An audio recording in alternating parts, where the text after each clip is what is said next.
നെസ്ലിൻ്റെ Mollywood times എന്ന സിനിമയുടെ പുതിയ റിലീസ് ഡേറ്റ് വന്നിട്ടുണ്ട്.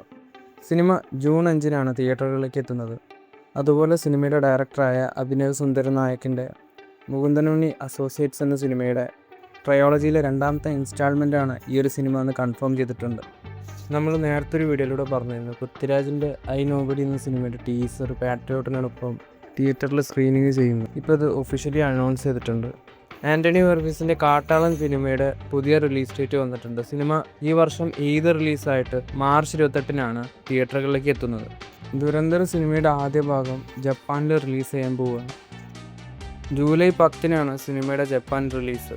ധനുഷിൻ്റെ D55 എന്ന സിനിമയിൽ മമ്മൂക്കയുടെ ക്യാരക്ടർ നെയിം കാർത്തികേയൻ എന്നാണെന്ന് മമ്മൂക്ക പാട്രിയോട്ടിൻ്റെ പ്രൊമോഷണൽ ഇൻ്റർവ്യൂവിൽ കൺഫേം ചെയ്തിട്ടുണ്ട്.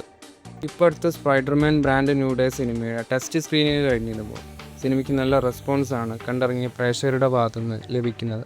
സൂപ്പർ ഗേൾ സിനിമയുടെ ഐമാക്സ് വിഷ്വൽസിനെ പറ്റിയുള്ള ഒരു അപ്ഡേറ്റ് വന്നിട്ടുണ്ട്. സിനിമയിൽ ഏകദേശം ഐമാക്സിൽ ഷൂട്ട് ചെയ്ത 70 മിനിറ്റോളം രംഗങ്ങളുണ്ട്. സിനിമയുടെ ഡയറക്ടറായ ക്രെയ്ഗ് ഗില്ലസ്പിയാണ് ഇത് അറിയിച്ചിരിക്കുന്നത്. വിഷ്വൽ എക്സ്പീരിയൻസ് മികച്ചതാക്കാൻ മാറിക്കൊണ്ടിരിക്കുന്ന ആസ്പെക്ട് റേഷ്യോകളും ഈ ഒരു സിനിമയിൽ ഉപയോഗിച്ചിട്ടുണ്ടെന്ന് അദ്ദേഹം പറഞ്ഞു. ജൂൺ 26-നാണ് സൂപ്പർ ഗേൾ സിനിമയുടെ റിലീസ്. DC യൂണിവേഴ്സിലെ രണ്ടാമത്തെ സിനിമ കൂടിയാണ് സൂപ്പർ ഗേൾ. ജെയിംസ് ഗണ്ണിൻ്റെ മാൻ ഓഫ് ടുമാറോ എന്ന സിനിമ അറ്റ്ലാന്റയിലെ ഫെഡറൽ ജയിലിലാണ് ചിത്രീകരണം ആരംഭിച്ചിരിക്കുന്നത്. ഈ ഒരു ജയിലിൽ ചിത്രീകരണം നടത്തുന്ന ആദ്യത്തെ സിനിമ കൂടിയാണ് മാൻ ഓഫ് ടുമാറോ.